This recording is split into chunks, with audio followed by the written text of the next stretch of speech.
It's me, Anas. It's me, Ajesh. Welcome back to our YouTube video. Bhavana film പ്രൊഡക്ഷനിൽ ഭാവന റഹ്മാൻ വിനു പപ്പു കേന്ദ്ര കഥാപാത്രമായിട്ട് അഭിനയിച്ച Anomie മൂവിയുടെ വിശേഷങ്ങളുമായാണ് ഇന്ന് ഞങ്ങൾ വന്നിട്ടുള്ളത്. അതിനു മുമ്പ് ഒരു കാര്യം, നിങ്ങൾ ഫ്രെയിം ഇഷ്ടപ്പെടുന്നവരാണോ? നിങ്ങളുടെ കൂട്ടുകാർക്ക് ഗിഫ്റ്റ് കൊടുക്കാൻ ആഗ്രഹിക്കുന്നവരാണോ? അങ്ങനെയാണെങ്കിൽ നിങ്ങൾക്ക് മുമ്പിൽ ഒരു ഗീവ് ആയിട്ടുമാണ് ഞങ്ങൾ വന്നിട്ടുള്ളത്. ഓക്കെ, ഗീവ് എന്ന് വെച്ചിട്ടുണ്ടെങ്കിൽ ഞാൻ സ്ക്രീനിൽ നമ്മുടെ ഷോപ്പിന്റെ, നമ്മൾ ഷോപ്പിൽ വെച്ചിട്ടാണ് വ്ലോഗ് ചെയ്യുന്നത്. അപ്പൊ ഷോപ്പിന്റെ ഇൻസ്റ്റാഗ്രാം ID ഇന്ന് സ്ക്രീനിൽ കൊടുക്കുന്നുണ്ട്. നിങ്ങൾ അതിൽ കയറിയിട്ട് ഇൻസ്റ്റാഗ്രാം പേജ് ഫോളോ ചെയ്യാം. ഓക്കെ, എന്നിട്ട് ഇതിൽ ഹായ് ഫ്രെയിം എന്നുള്ളത് കമന്റ് ചെയ്യാം. കമന്റ് ചെയ്യുന്ന ആദ്യത്തെ 100 ആളുകളിൽ നിന്ന് ഒരാൾക്ക് നിങ്ങൾ ഗീവ് ആയിട്ട് അവർ അയച്ചു തരുന്ന ഒരു ഞാൻ കാണിച്ചത് ജസ്റ്റ് സെക്കൻഡ്. ഓക്കെ, ഒരു പിക്ചർ വെച്ചിട്ട് നമ്മളൊരു ഗീവ് അവേ അവർക്ക് ഗിഫ്റ്റ് ആയിട്ട് കൊടുക്കുന്നതാണ്. ഇതുപോലുള്ള ഓക്കെ, ഇതുപോലത്തെ ഒരു A3 ഫ്രെയിം. A3 ഫ്രെയിമിൽ നിങ്ങളുടെ വീട്ടിൽ നിങ്ങളത് കൊറിയറായിട്ട് അയക്കുന്നതാണ്. നിങ്ങൾ ചെയ്യേണ്ടത് ഇത്ര മാത്രം, നമ്മുടെ പേജ് ഇൻസ്റ്റാഗ്രാം പേജിൽ കയറിയിട്ട് പേജ് നിങ്ങൾ ഫോളോ ചെയ്യുക, കൂടെ കമന്റിൽ ഹായ് ഫ്രെയിം എന്ന് അയക്കാം. ഓക്കെ, അപ്പോൾ നല്ലൊരു അവസരമാണ്. ആരും ഈ ഒരു ഓപ്പർച്യൂണിറ്റി മിസ് ചെയ്യാതിരിക്കുക. നിങ്ങളുടെ ഫ്രണ്ടിന് നല്ലൊരു ഗിഫ്റ്റ് കൊടുക്കുക. അജേഷന്റെ കിടിലം വർക്ക് നമുക്ക് കാണാം. അപ്പോൾ ലെറ്റ്സ് ബാക്ക് ടു മൂവി. മൂവിന്റെ ഒരു പ്ലോട്ട് തുടങ്ങുന്നത് ഒരു ബ്രദർ ഒരു സിസ്റ്റർ റിലേഷൻഷിപ്പ് കാണിച്ചിട്ടാണ്. ഒരു ജോണർ വരുന്നത് ഒരു investigation crime thriller as usual. Recent ഇറങ്ങിയ മൂവി പോലത്തെ ഒരു റിപ്പീറ്റേഷൻ പോലെ ആണ് അതിൽ തുടങ്ങിയിട്ടുള്ളത്. Directed by Riyas Maraj, screenplay by Riyas Maraj, story by Riyas Maraj. എല്ലാം ഒരാൾ. ആളെ കണ്ടിട്ടില്ല, എന്നാലും ഒരു സകലകല വല്ലഭരാണ്. പിന്നെ തീർച്ചയായും ചേട്ടാ, നിങ്ങൾ വിശേഷം പറയും, മൂവി കണ്ടിട്ടുള്ള വിശേഷം.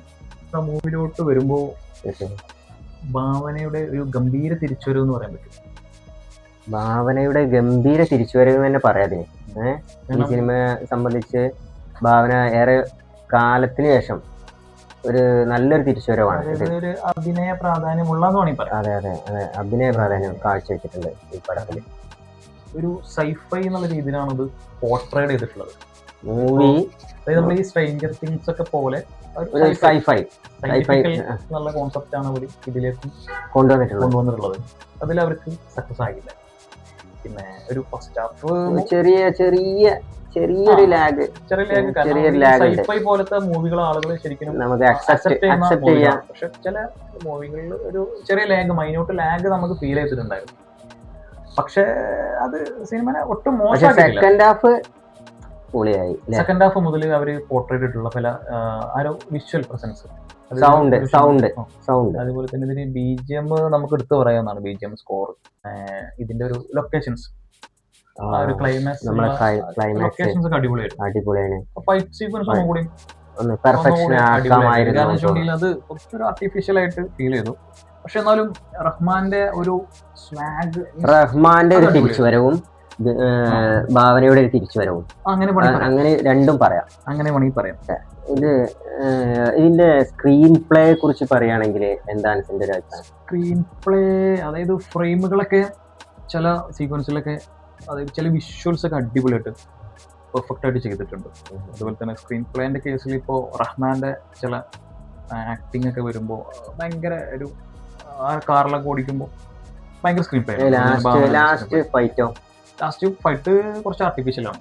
ആർട്ടിഫിഷ്യൽ ഇൻ ദ സെൻസ്, പക്ഷേ ആ സീന് കാരണം അവര് ഒരു അടിപൊളി എന്താ പറയുക ബാക്ക്ഗ്രൗണ്ടിലാണ് സെറ്റ് ചെയ്തിട്ടുള്ളത്. ഒരു ഇംഗ്ലീഷ് ഒരു ഹോളിവുഡ് ടച്ച്. അപ്പോൾ ഒന്നും കൂടെ ഒരു റിയലിസ്റ്റിക് ആയിട്ടുണ്ടെങ്കിൽ അതൊന്നും കൂടെ ഒരു അക്സെപ്റ്റൻസ്, ഈ മൂവിക്ക് ഒരു പ്രേക്ഷക അക്സെപ്റ്റൻസ് കിട്ടിയിരുന്നു എന്നുള്ളതാണ് ഇതിൽ തോന്നിയിട്ടുള്ളത്. ഓരോരുത്തർക്ക് പല അഭിപ്രായങ്ങളും. എന്റെ ഡിലൂഷൻ ആയിരിക്കും.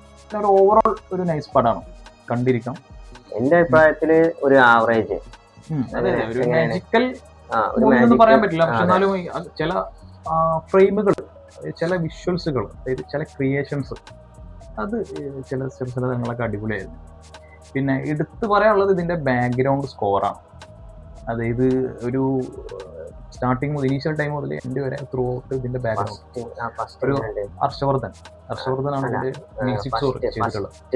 ഫസ്റ്റ് ഭാവനയെ കാണിക്കുമ്പോഴും ഇൻട്രൊഡക്ഷൻ സീൻസ് ഒക്കെ അതൊക്കെ അടിപൊളിയാണ്. അതായത് ആ സമയത്ത് തന്നെ പിന്നെ നമുക്ക് ഏകദേശം ഇതും പ്രൊഡിക്ട് ചെയ്യാൻ പറ്റും. കാരണം ഈ കാണുന്ന പക്ഷെ ഫസ്റ്റ് ഹാഫ് വരെ നമുക്ക് പ്രഡിക്റ്റ് ഒക്കെ ചെയ്യാൻ പറ്റും. അല്ല ചെയ്യാൻ പറ്റും, ടിസ്റ്റുകളുണ്ട് അത് ചെയ്യാൻ പറ്റും. പക്ഷെ സെക്കൻഡ് ഹാഫിലാണ് കളി മാറുന്നത്.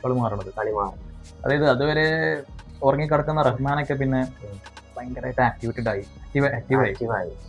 പിന്നെ കുറച്ചും കൂടെ ഒക്കെ അല്ലെ സ്റ്റോറി ഓറിയന്റഡ് ആയിട്ടുള്ള ചെയ്യായിരുന്നു. കാരണം മുമ്പ് കണ്ട് പോലെ തന്നെ ഉള്ള ഒരു റിപ്പീറ്റേഷൻ തോന്നി.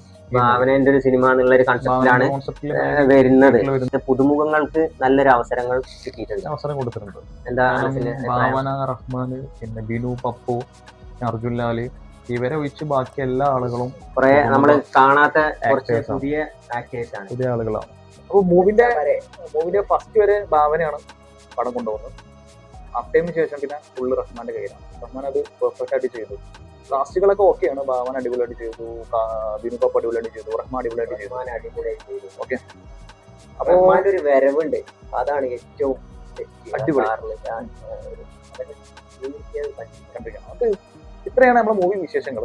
അപ്പൊ അടുത്തൊരു മൂവി ആയിട്ട് വരുന്നവരെ വണക്കം. It's me Anas signing out. Bye bye. പിന്നെ നിങ്ങൾ മറക്കരുത് പ്രേമിന്റെ കാര്യം don't to forget. Okay, channel subscribe ചെയ്യുക, പേജ് ഫോളോ ചെയ്യുക. പ്രേം ഹലോ പ്രേം എന്നുള്ളത് മെസ്സേജ് ചെയ്യുക, പ്രേം നേടുക. Bye by.